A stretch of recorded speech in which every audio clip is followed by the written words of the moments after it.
सुप्रभात मेरे प्यारे विद्यार्थियों, कैसे हैं आप सभी। मैं आशा करती हूँ आप सभी स्वस्थ होंगे और सुरक्षित होंगे। आप अपने चारों तरफ प्रकृति में देखते हैं कई सारे परिवर्तन होते हैं। ऋतुओं के बदलने पर मौसम कितना सुहावना हो जाता है। आज हम वर्षा ऋतु के आगमन होने का एक सुंदर कविता पढ़ेंगे जिसका नाम है मेघ आई, जिसके कवि हैं सर्वेसर दयाल सक्सेना।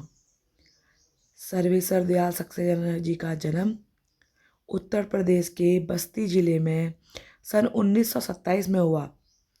इन्होंने अपनी आरंभिक शिक्षा बस्ती जिले और उच्च शिक्षा इलाहाबाद विश्वविद्यालय से ग्रहण की। इन्होंने कई सारी पत्रिकाओं का संपादन भी किया। ये दिनमान के उप संपादक भी रहे। बाल पत्रिका पराग के भी संपादक रहे। इन्होंने चरखे और चर्चे नाम से पत्रिकाएं स्तंभ शुरू किए जो बहुत लोकप्रिय हुई। इनकी कई सारी रचनाएं जैसे घंटियां हैं, बांस का पुल, एक सुनी नाव, गर्म हवाएं, फुआनो नदी, जंगल का दर्द, खूंटियों पर टंगे लोग, इनकी कई सारी कविताएं हैं।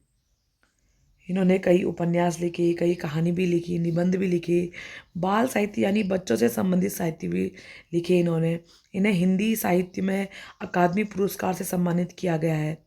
सन 1983 में इनका अचानक निधन हो गया। आज हम हिंदी साहित्य के एक महत्वपूर्ण स्तंभ सर्वेसर दयाल सक्सेना जी की कविता मेघ आई पढ़ेंगे। देखिए, मेघ आई बड़े बंठन के सवर के, आगे आगे नाचती गाती बयार चली, दरवाजे खिड़कियां खुलने लगी गली गली, पाहन जो आए हो गांव में शहर के। तो यहाँ जो कवि हैं उन्होंने मेघ को यानी बादलों को शहर से आए हुए मेहमान के रूप में देखा है। पुराने समय में आपने देखा होगा अक्सर गांव के लोग अपने व्यवसाय के लिए, नौकरी के लिए शहर जाया करते थे। तो जिन गांव में रहने वाले जिन लोगों की बेटियों का विवाह ऐसे व्यक्तियों के साथ हुआ करता था जो शहर में नौकरी करते थे, तो जब वो वापस शहर से लौटकर गांव आया करते थे तो गांव के लोग बड़े खुश उत्साह से उनका स्वागत किया करते थे। उनके आने पर किस प्रकार की उनमें जिज्ञासाएं थी वो यहाँ बादलों के लिए व्यक्त की गई है। तो क्योंकि गांव में जो कृषि है, जो फसलें हैं, वो सभी वर्षा पर, बारिश पर निर्भर करती है। तो बादलों का आना, वर्षा का होना किसानों के लिए, गांव वासियों के लिए अत्यंत उत्साह और खुशी का एक अवसर होता है। जिस प्रकार से एक अपनी बेटी के जो जमाई होते हैं, जो जामाता होते हैं, उनके आने पर जिस प्रकार से एक परिवार खुश होता है, तो उसी प्रकार यहाँ बादलों के आने पर भी गांव वालों में अत्यंत खुशी है।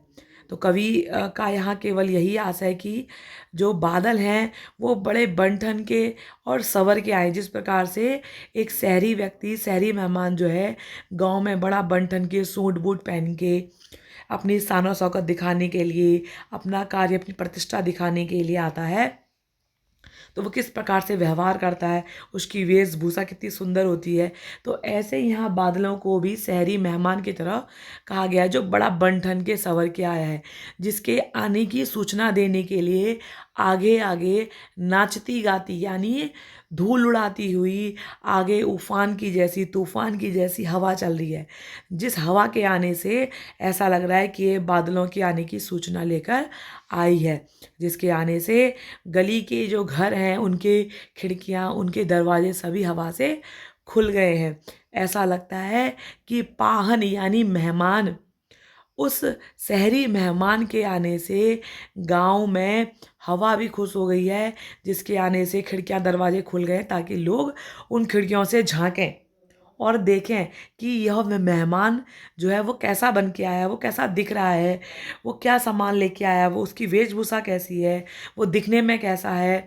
तो ये सब यहाँ जो है कवि की भावनाएं हैं।